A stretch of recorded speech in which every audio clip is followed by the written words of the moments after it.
right, partner, you ready to head west? You know it. Today, we're hitching our wagon to Tombstone, Arizona. Tombstone. The town too tough to die. Now, everybody's heard about the gunfight at the OK Corral, right? But there's so much more to this place than just shootouts and saloons. Oh, way more. We're talking about a real Wild West boomtown.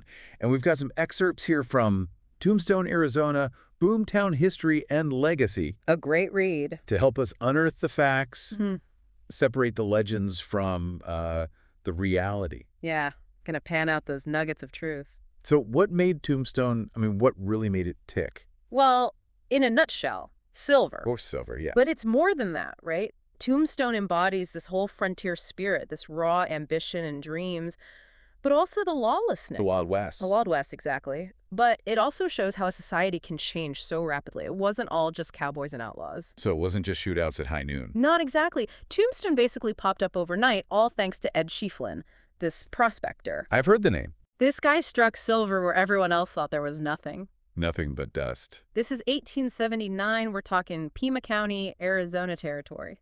Pretty rough country. No kidding. Talk about risky business. Risky, absolutely. But when you find silver, you name the town, which is Right. exactly what happened, right? Tombstone was named after him.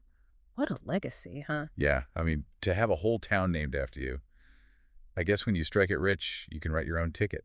And he struck it rich. We're not talking about some little silver vein here. This boom, this silver rush, brought in somewhere between $40 and $85 million in silver bullion. Back Back then. Which, if you adjust that for inflation, we're talking like $1.2 to $2.5 billion today. Hold on. That's more than just striking it rich. That's changing the game. Yeah, so I guess word got around. Fast. Yeah. And people flocked to Tombstone. Uh-huh. From all over. It was chance, right? A shot at fortune, a new life. A chance to reinvent yourself. Exactly. And you see this incredible population boom.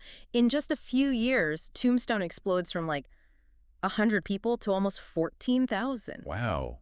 That's like a 14,000% increase? Something like that, yeah. It's astronomical growth. So picture this. You've got prospectors, miners, merchants, families, all crammed together. A real melting pot. It was. A melting pot of ambition, dreams, but also, lawlessness and danger. It's the Wild West, right? Yeah, for real. So when you're walking down the streets of Tombstone back then, what's it like? Is it all saloons and gunfights 24/7 or? Okay, imagine a town built almost overnight, right? Buildings going up left and right. Probably not the best construction. Oh. Streets are packed with people from everywhere. Imagine the sounds, construction, the mines running 24/7, horses, wagons. The symphony of chaos? You got it. And yeah, you've got your saloons, your gambling halls, all that. But you also have families trying to build a life, churches, schools, trying to create some kind of order out of all the chaos. A little slice of civilization in the middle of the wild frontier. Right. It's this microcosm of American society at the time, all happening at warp speed because of the silver. But here's the thing. All booms eventually go bust, right? Right. That silver couldn't last forever. Yeah. So what happened when it ran out? Well, that's the thing with boomtowns. They rise fast. They're fueled by one thing, in this case, silver, and then Oof. not quite poof, but yeah, it got tough. Mines started drying up. People must have been panicking. Some did, for sure. Many left, looked for new opportunities, businesses shut down, the streets got quieter. It's almost like a reverse image of that boom. Like Boomtown hangover? Kind of, yeah. You have to feel for the people who stayed behind, though, trying to make it work. So what did happen to Tombstone after the silver rush? Yeah. Did it just fade away? Surprisingly, no. The town found a new identity, one rooted in its own past.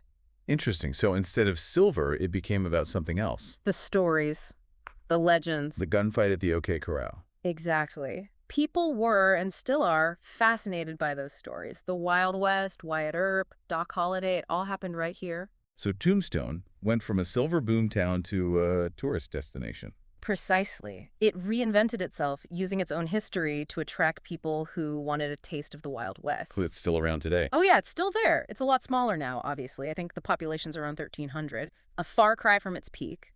But it's like this living, breathing monument to a time gone by. A real piece of history. What I find fascinating about Tombstone is that it shows you how communities can be resilient.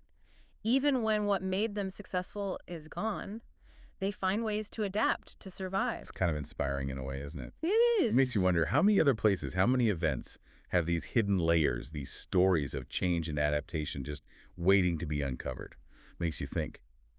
Anyway, that's all the time we have for today. Thanks for joining us on this deep dive into Tombstone. Always a pleasure. Until next time. See ya!